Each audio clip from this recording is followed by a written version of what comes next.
코로나19 확산 상황이 심상치가 않아서 모두가 우려하고 있습니다.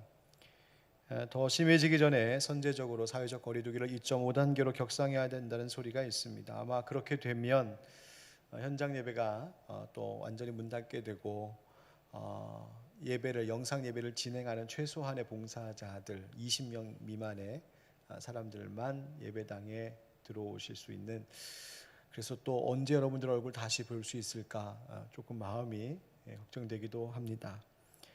그런데 돌아보니까 그렇게 위기와 또 불안함 속에서 우리가 생활해 온 지 벌써 10개월이 훌쩍 넘어서고 있습니다. 그런데 하나님께서 우리 교회에 올해 주셨던 이 하나님 사랑을 이웃 사랑으로라고 하는 이 말씀의 주제가 이 불안하고 위기 있는 이 세상 살면서 우리를 붙들어 주시는 말씀이 되었음을 믿습니다.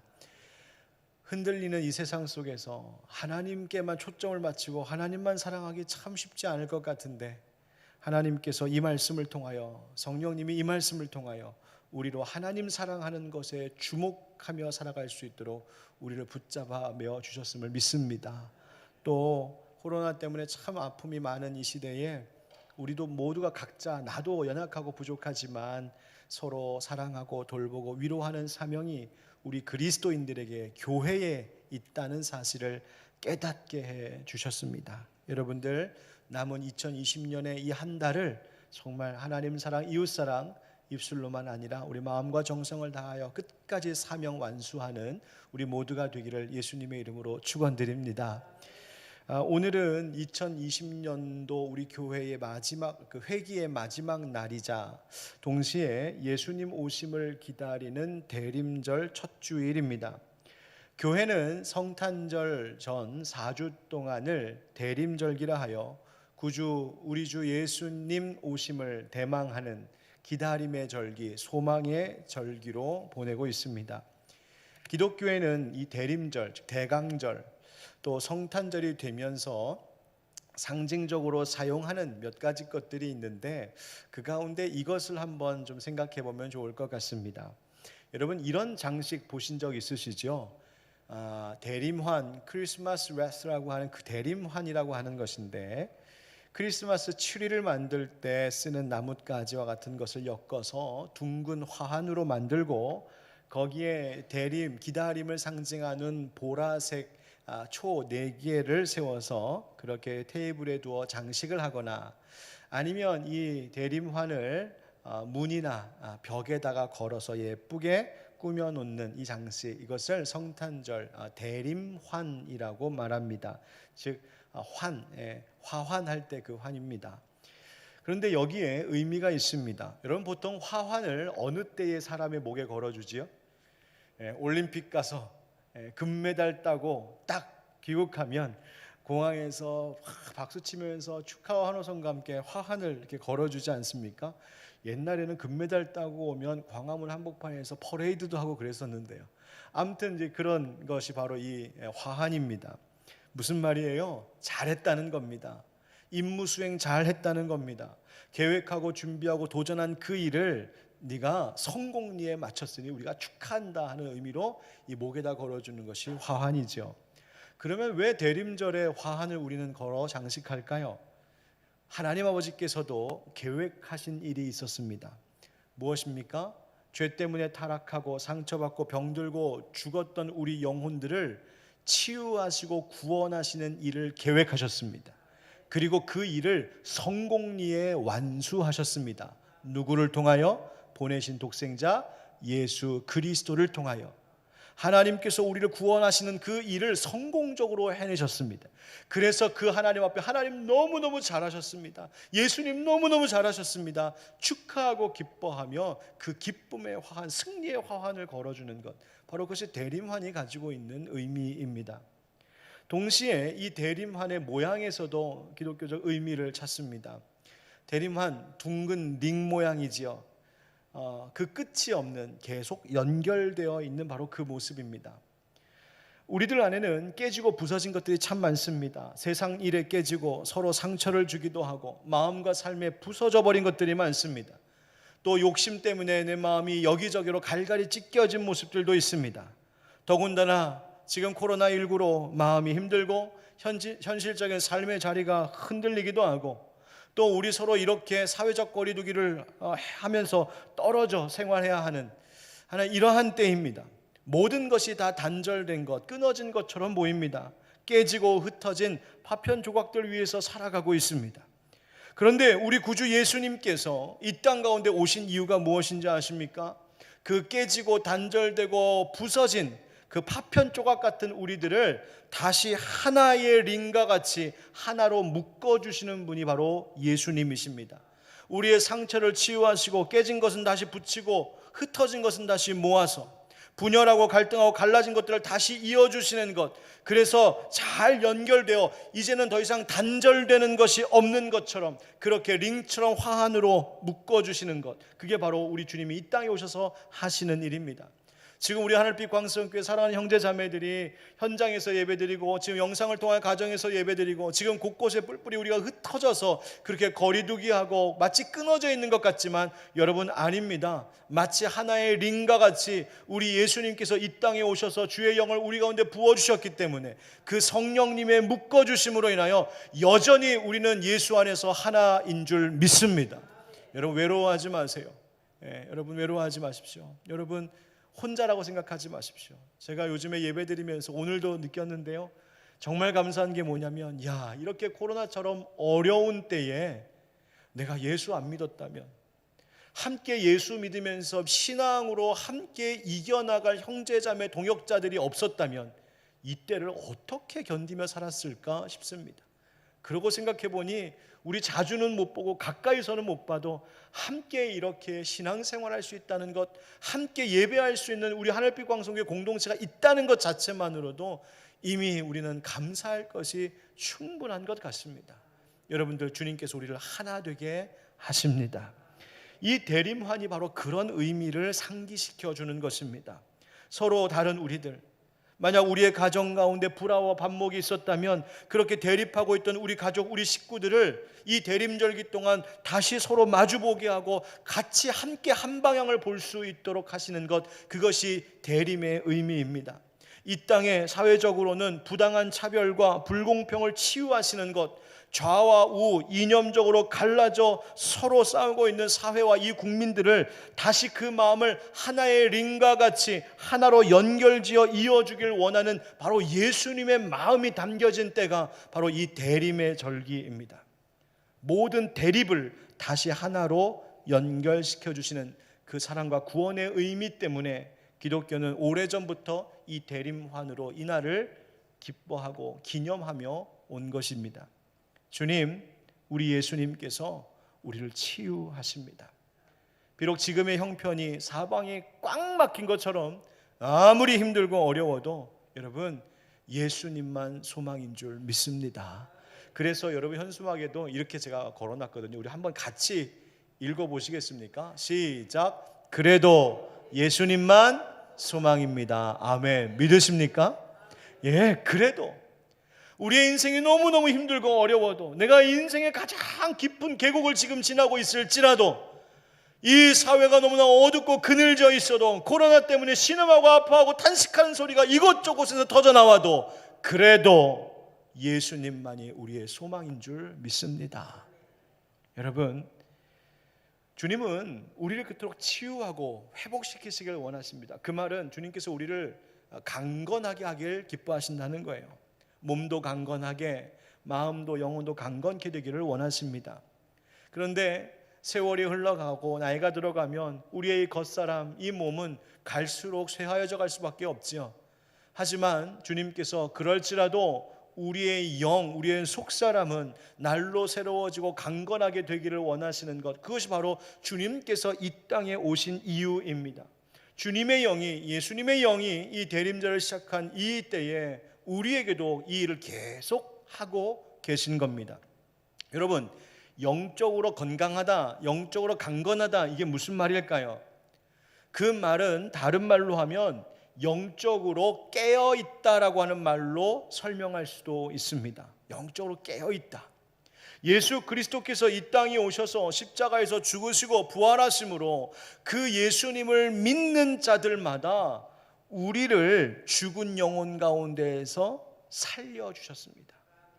여러분, 에베소서 2장 1절에 이런 말씀이 있죠. 그는 허물과 죄로 죽었던 너희를 어떻게 하셨다고요? 살리셨도다. 아멘. 여러분, 우리의 영혼은 사실 죽었었습니다.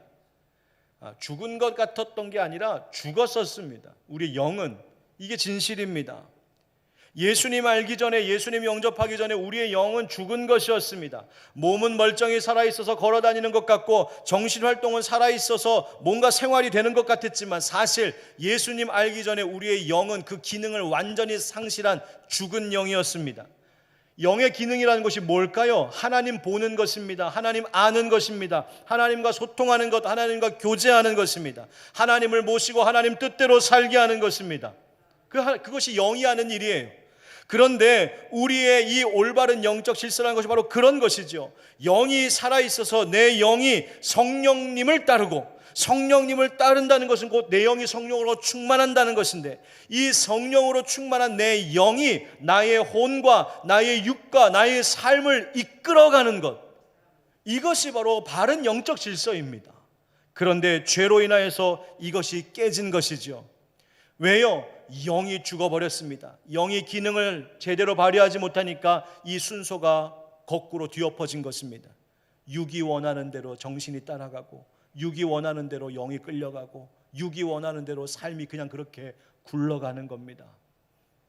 바로 이 어그러지고 뒤집어지고 깨진 영적 질서를 바로 잡으시기 위하여 이 땅에 오신 분이 바로 예수님이십니다. 그래서 주님 하신 일이 우리의 죽었던 그 기능을 상실했던 영을 살리시기 위하여 주님께서 죽으시고 다시 사신 것입니다. 예수 그리스도를 영접한 그리스도인의, 하나님의 자녀의 가장 큰 특징은 바로 주님의 부활하심과 함께 우리의 죽었던 영이 다시 살아났다는 점입니다. 이것이 주님께서 이 대림절, 이 땅에 오신 근본적인 치유 목적이었습니다. 여러분, 그렇게 주님은 우리의 영을 살리셨어요. 그런데 예수님 때문에, 또 예수님을 믿음으로 살아난 내 영이 잠들 때가 있습니다. 우리는 이것을 영적 침체라고 말하기도 합니다. 여러분, 기억하십시오. 영적 침체에 내가 빠졌다라고 하는 것은 사실은 어떤 면에서는 내 영이 살아있었다는 것을 거꾸로 이야기하는 것이기도 합니다. 왜요? 영이 죽은 사람, 예수 안 믿고 예수 몰라 구원 얻지 못해 여전히 죽은 영 가운데 있는 자들은 영적 침체라는 말 자체가 적용되지 않기 때문에 그렇습니다. 그런데 이 영적 침체, 즉 영적으로 잠드는 것은 바로 이 그리스도인들에게서 일어나는 일들입니다. 몸은 잠을 충분히 적당히 자야 생활이 가능해지죠. 여러분, 보통 몇 시간 수면이 필요하다고 말합니까? 일반적으로 건강하게 생활하려면 하루에 7시간 반 정도는 자야지 된다고 합니다. 그런데 요즘 현대사회를 살아가는 현대인들이 그렇게 자면서 자기 일 다 감당하기 쉽지 않아서 사람들이 늘 그렇게 잠의 부족함 가운데 있습니다.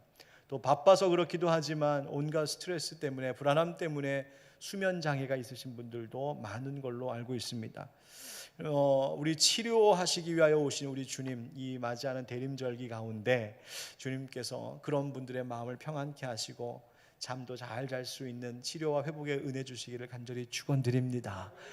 여러분, 혹시 수면장애 불면증 있으신데 가정에서도 그런 성도님들 중에 혹시 제 설교를 듣는 중에 마침 그때 잠이 온다, 그러면 그냥 푹 주무셔도 괜찮습니다. 제가 안 깨우겠습니다. 얼마나 감사한 거예요, 그렇죠? 잘 치유하시는 건데요. 근데 평소에 뻔히 잘 자는 거 제가 알고 있는데 주무시고 계시면 곤란합니다. 여러분, 몸은 자야 돼요. 그런데 영은 잠들면 안 됩니다. 우리가 어느 때 영이 잠들까요? 무엇이 영적 침체가 되는 것입니까? 시편 40편에 다윗이 이런 고백을 하죠. 여호와 하나님께서 나를 기가 막힐 웅덩이와 수렁에서 끌어올리셨다. 기가 막힐 웅덩이와 수렁에 빠져 있었다. 이게 무슨 말입니까? 그것은 내가 아무것도 스스로 할 수 없는 형편에 처했다는 말입니다. 그 깊은 수렁에서 혼자 빠져나올 수도 없고 거기서 계속 그렇다고 살 수도 없는, 나로서는 아무것도 할 수 없는 그때, 바로 우리의 몸과 마음이 깊은 무력감과 절망을 느끼는 바로 그때입니다. 아무것도 할 수 없고 아무것도 하기 싫고. 그렇게 되기까지 여러 가지 배경과 이유들이 있었겠죠. 바로 그럴 때 우리가 깊은 영적 침체를, 영적으로 잠드는 것을 경험하게 됩니다.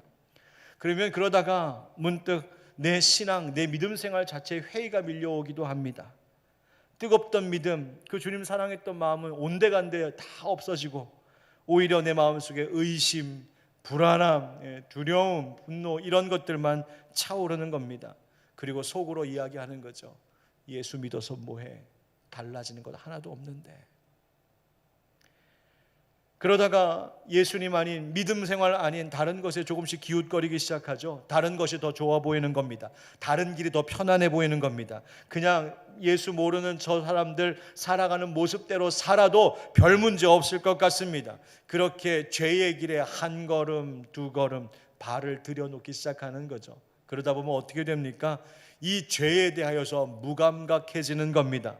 죄 짓는 게 아무렇지 않은 것처럼 여겨집니다. 영적으로 그것이 잠들어 버린 것입니다. 여러분, 잠들면 감각이 둔해집니다. 영이 잠들면 죄에 대한 감각이 둔해집니다. 깊이 잠들면 감각이 아예 없어지죠. 꼭 수술대 위에 마취하여 눕혀놓은 환자처럼 잠들면 아무것도 할 수 없습니다. 잠을 깊게 드는 분들을 두고 뭐라고 말합니까? 아유, 저 사람은 잠들면 누가 업어가도 몰라. 무슨 말이에요? 잠들면 나의 어떤 지성적인 활동도, 의지적인 활동도 다 사라진, 꼭 죽은 것 같이 되는 것, 그게 잠드는 겁니다. 제가 우리 아이들 아주 어렸을 때 맨날 몸으로 놀아줘야 할 때가 있잖아요. 그럼 얼마나 피곤하고 힘든지. 그러면 제가 견디다가 마지막에 마침내 꼭 하는 놀이가 두 가지 있었어요. 첫 번째, 애들 쫙 눕혀놓고 같이 쫙 누워갖고 이렇게 하는 거예요. 이런 식 게임 하는 거예요. 자, 이 중에 먼저 잠드는 사람이 손들기. 그러면 실눈 뜨고 애들이 누가 먼저 잠드나. 또 두 번째 게임, 얘들아 우리 다 같이 시체놀이 하자. 다 누워갖고 꼼짝도 안 하고 누워있는 거예요. 제가 피곤하니까. 여러분, 그게 무슨 말이에요? 잠든다는 것은 나 스스로 아무것도 할 수 없을 만큼 죽은 것과 같은, 시체와 같은 거예요. 여러분, 영이 잠들어도 꼭 그렇습니다. 영이 잠들면 하나님 말씀하시는 것 못 듣습니다. 영이 잠들면 하나님께서 내 안에서 어떻게 지금 일하고 계신지 알지를 못합니다. 영이 잠들면 하나님이 내 인생을 어디로 이끌고 가고 계신지 모릅니다. 영이 잠들면 하나님께서 내 가정과 내 자녀를 위하여서 무슨 일을 하고 계신지 보이지가 않습니다. 영이 잠들면 뭐가 거짓이고 뭐가 진리인지 분별이 안 되고, 영이 잠들면 죄가 내 안에 침투해 오는 것을 보지 못합니다. 영이 잠들면 내가 생활하는 곳 가운데 사탄이 공격해 오고 교회를 흔들어 놓는 사탄의 공격 가운데 무방비되는 겁니다. 그래서 영이 잠들면 잠결에 인생 무너지고, 잠결에 신앙이 벼랑 끝으로 떨어지고, 영이 잠들면 영적 전쟁에서 패하는 겁니다. 잠결에 말입니다.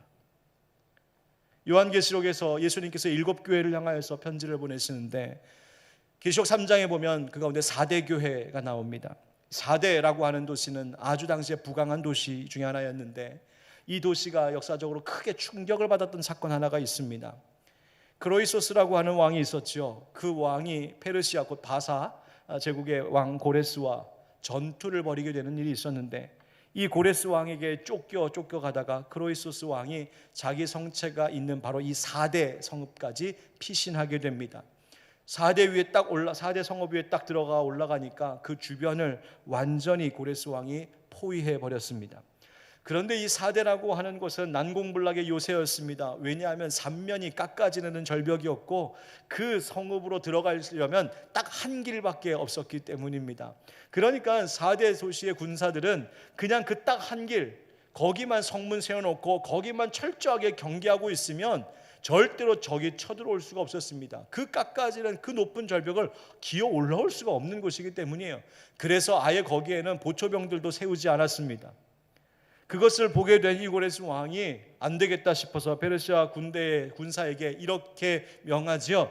얘들아 여봐라, 저 4대 성읍에 들어갈 수 있는 방법을 찾는 군사에게 내가 엄청난 포상을 하겠다. 그 중에 한 군사가 용기를 내어서 감행합니다. 어떻게 했을까요? 그 군사가 절벽을 타고 올라갑니다. 그런데 절벽을 타고 올라갈 수 있었던 그 포신, 그 대포를 놓는 그 포신 사이에 있는 그 틈을 타서 올라가는데, 말씀드렸던 대로 이 절벽 쪽으로는 보초병들이 하나도 없으니 힘은 들었지만 들어갈 수 있었습니다.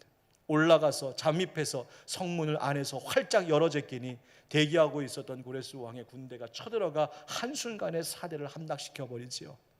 이러한 일이 너무나 충격이었던 겁니다. 그래서 이 당시의 사람들이 그 충격 때문에 어떤 사람이 정말 야 이거 불가능한 일을 해냈다 싶을 때에 이렇게 말했답니다. 야 자네 정말 4대를 함락시켰구만. 그렇게 말할 정도였대요. 그게 관용적 표현이었어요. 이와 같이 뼈아픈 역사, 그 실수의 역사가 있었던 4대였기 때문에 졸지 않고 틈을 보이지 않고 경계를 철저히 하는 것이 얼마나 중요한 것인지를 잘 알고 있었던 4대 사람들, 그 4대 사람, 그 4대 교회 성도들에게 그래서 우리 주 예수님이 이렇게 말씀하셨던 겁니다. 요한계시록 3장 2절 말씀 다 같이 시작. 너는 일깨어 그 남은 바 죽게 된 것을 굳건하게 하라. 내 하나님 앞에 내 행위에 온전한 것을 찾지 못하였노니. 아멘. 너는 뭐하여? 일깨어라. 일깨어라. 그 남은 바 죽게 된 것, 거진 다 죽은 것 같이 되어버린, 아직 완전 죽진 않았어요. 하나님께서 살리신 주의 백성들은 완전히 끝나는 법은 없어요.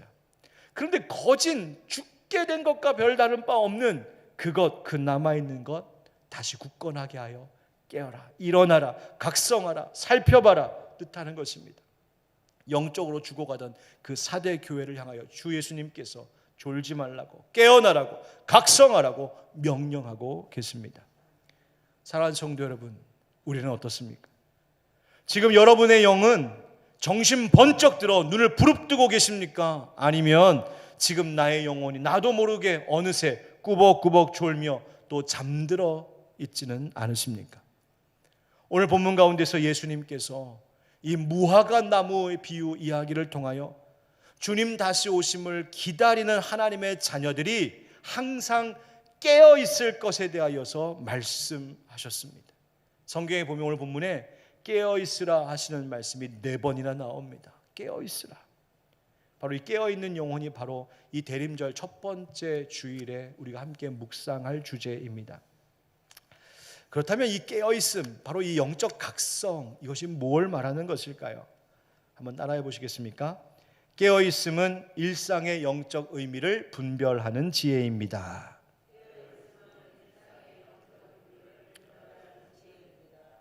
예수님께서 당시 유대인들에게 아주 사실 친근한 이 무화과 나무가 가지고 있는 일반적인 자연 현상을 통하여 영적 지혜를 교훈해 주셨어요.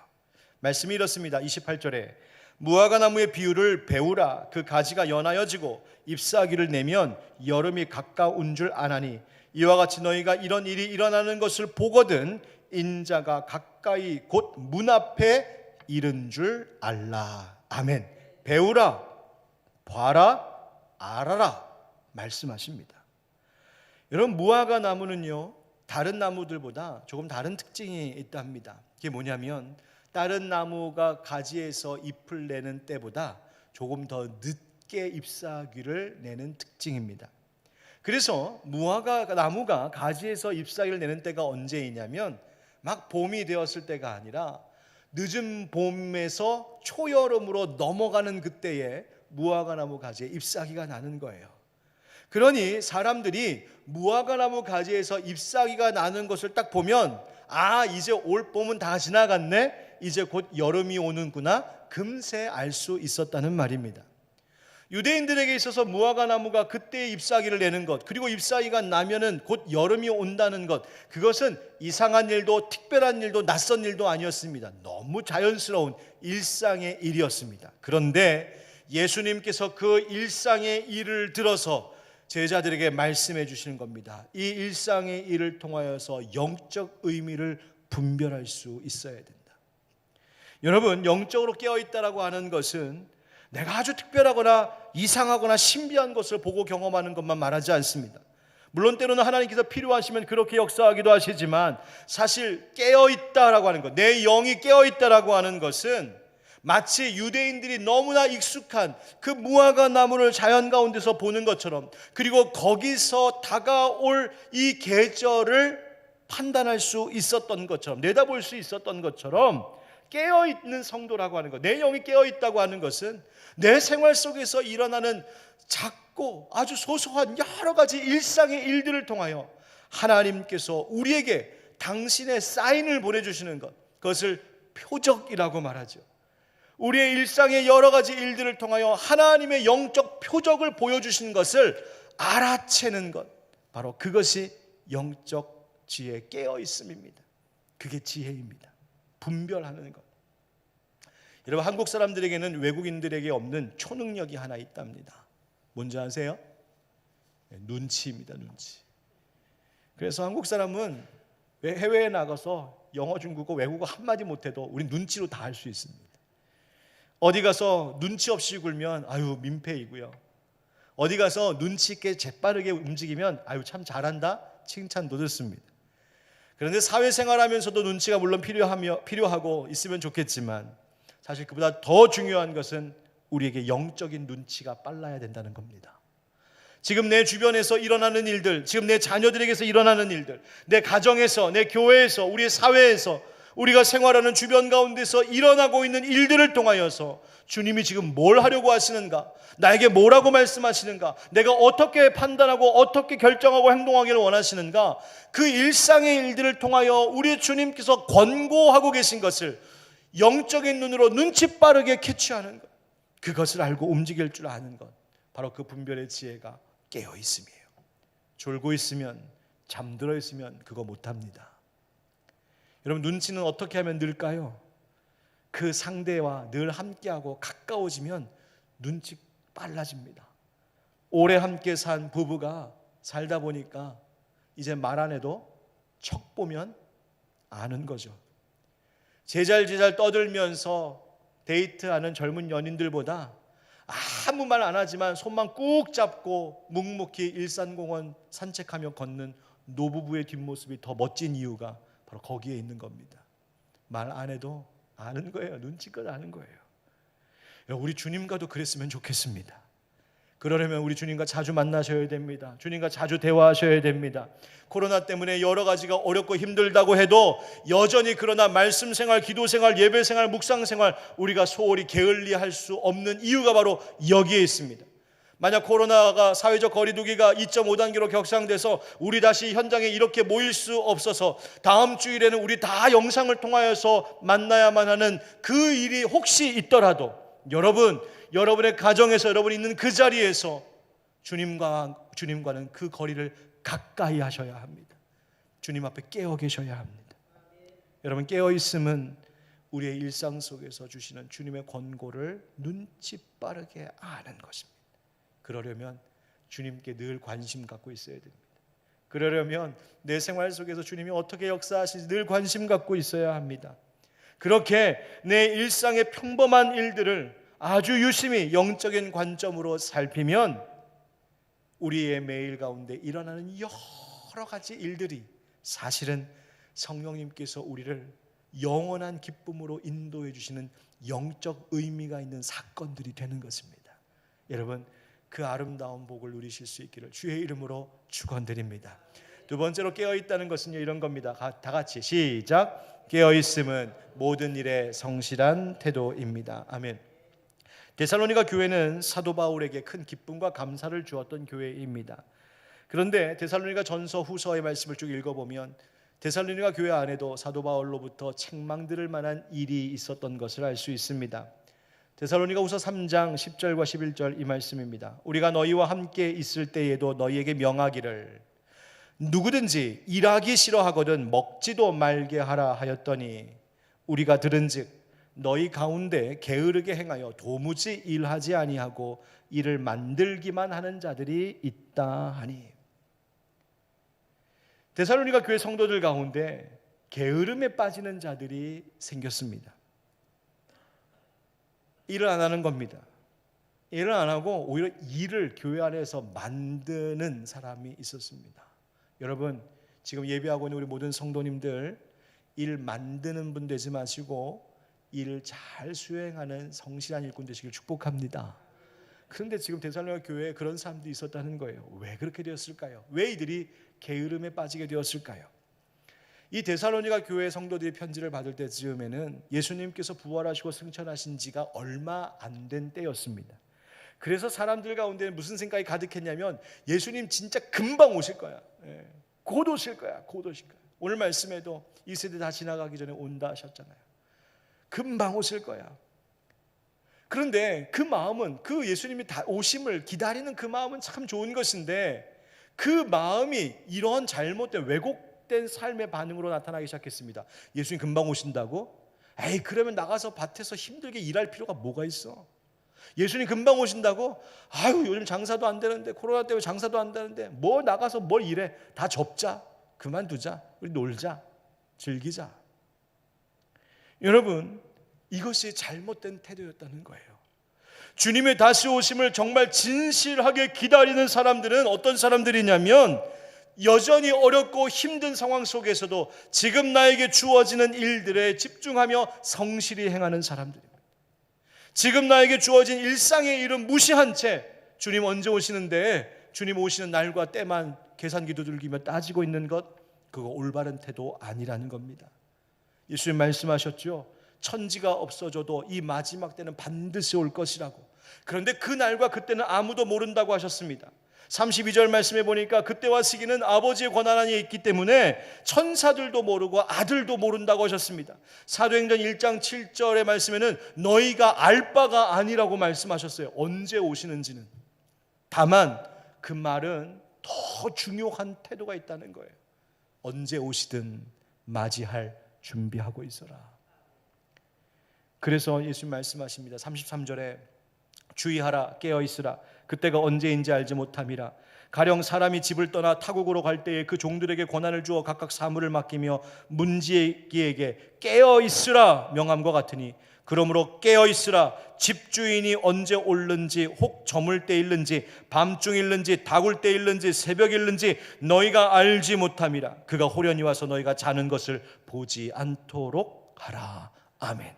여러분, 종이 맡겨진 일이 있는데 주인이 언제 오시든 맞이할 준비하고 있어야 되는데 잠드는 일들이 있는 겁니다. 언제? 저물 때, 밤중일 때, 다굴 때, 새벽일 때. 이게 무슨 말이에요? 설마 이때 오겠어? 방심하고 있을 때. 여러분, 우리가 주님의 종인데 우리가 영적으로 잠드는 이유가 뭔지 아십니까? 오늘 성경에 이 종에게 명령하는, 깨어있으라고 명령하는 이가 누구라고 말합니까? 집주인입니다. 집주인이 종에게 명령하는 겁니다. 그런데 종이 마치 자기가 주인인 것처럼 착각할 때 마음이 느슨해지고 풀어지고 퍼지는 겁니다. 잠드는 겁니다. 여러분, 우리의 인생의 집주인도 하나님이신 줄 믿습니다. 여러분, 우리 인생의 주인 주님이세요. 내가 주인이 아니라고요. 근데 내 인생, 내 하루를 마치 내가 주인인 것처럼 살면 늘어지고 퍼지고 안주하는 겁니다. 잠들어 버리는 겁니다. 영적으로 게을러지는 거예요. 그런데 아닙니다. 우리의 삶의 주인은 우리 주님이십니다. 그러니 깨어 있어야지요. 주님 언제 오시든 맞이할 준비하고 있어야지요. 여러분, 주님이 언제 오시든 기쁨으로 맞이할 깨어 있는 여러분 되시기를 예수님으로 축원합니다. 성실히 행하라는 거예요. 뭘 성실히 해야 될까요? 내 영혼 돌보는 일 소홀함 없어야 됩니다. 하나님 사랑하고 이웃 사랑하라 하셨으니 그 일 성실히 해야 됩니다. 항상 기뻐하라 하셨으니 무슨 일을 만나도 주님 안에 있는 기쁨을 취해야 됩니다. 쉬지 말고 기도하라 하셨으니까 모든 일에 기도가 앞서야 합니다. 범사에 감사하라 하셨으니까 무슨 일을 당하든 거기서 감사할 이유를 찾아야 됩니다. 바로 그것이 성실함입니다. 내 가정의 일, 직장의 일, 내게 주어진 교회의 일, 내 직분에 맡겨주신 일들, 예배자로서의 일, 기도자로서의 일, 그 사명 주신 것 성실히 감당하는 것, 바로 그것이 깨어있는 것입니다.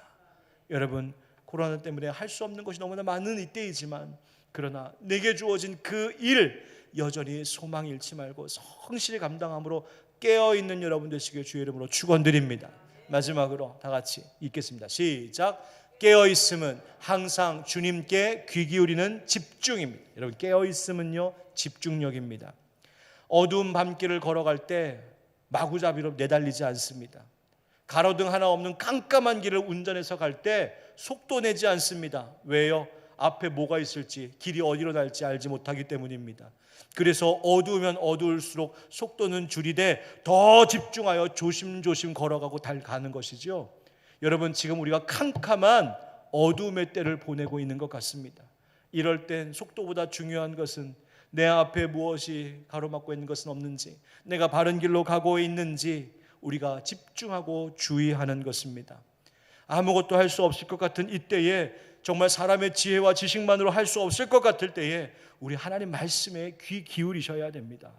37절 말씀 같이 읽어보실까요? 시작. 깨어있으라. 내가 너희에게 하는 이 말은 모든 사람에게 하는 말이니라 하시니라. 아멘. 깨어있으라, 이 말씀을 하시는데, 이 말씀은 모든 사람에게 하시는 주님의 말씀이랍니다. 모든 사람이 무슨 뜻일까요? 나도 거기 들어가는 겁니다.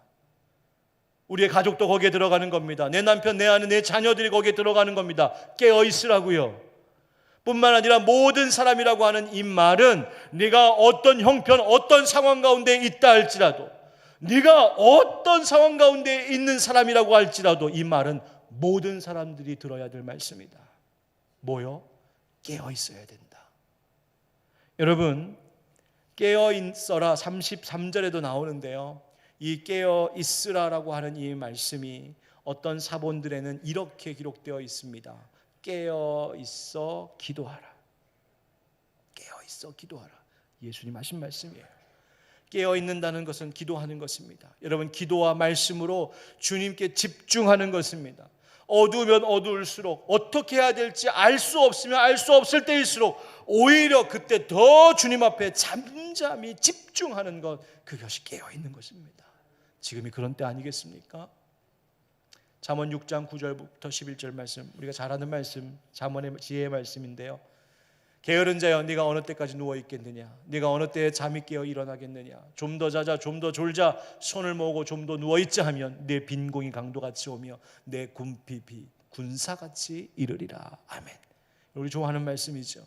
그런데 여러분, 이 말씀은요, 그저 부지런히 성실 근면하게 살면 이 세상에서 성공할 수 있다. 너 게을르게 살면, 그렇게 불성실하게 살면 너 이 세상에서 가난하게 돼, 그 이야기 하는 것 아닙니다. 오늘 마가복음 13장 본문 말씀과 이 잠언의 말씀을 함께 더불어 묵상해 보니, 잠언을 통하여서 주신 이 지혜의 말씀의 참된 의미는 하나님께서 우리의 영적 빈곤을 걱정하셔서 경고의 말씀으로 주신 것 아닌가 깨닫게 됩니다. 그렇구나.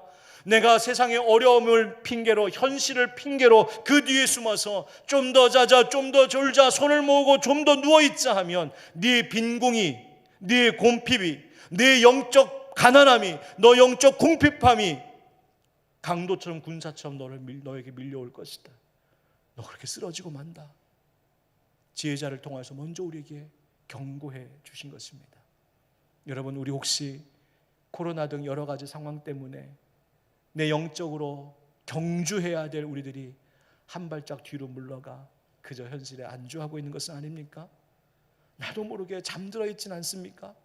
내가 그렇게 요즘 지치고 피곤하고 내가 마음이 공허하고, 그 이유가 코로나 때문이 아니라, 일이 안 돼서가 아니라 사실은 내가 주님 앞에 깨어있지 못한 영적 그 몽롱함 때문은 아닙니까?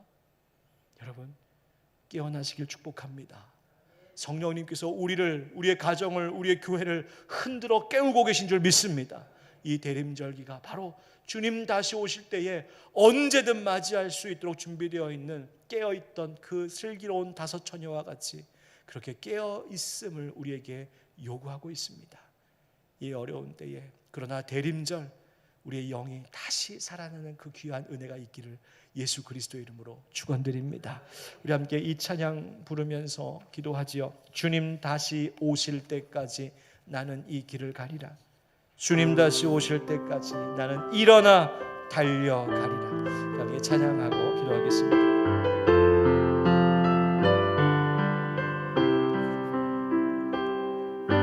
주님 다시 오실 때까지 나는 이 길을 가리라. 좁은 문 좁은 길 나의 십자가 지고 나의 가는 이 길 나의 가는 이 길 끝에서 나는 주님을 보리라 영광에 내 주님 나를 맞아주시라 주님 다시 오실 때까지 주님 다시 오실 때까지 나는 일어나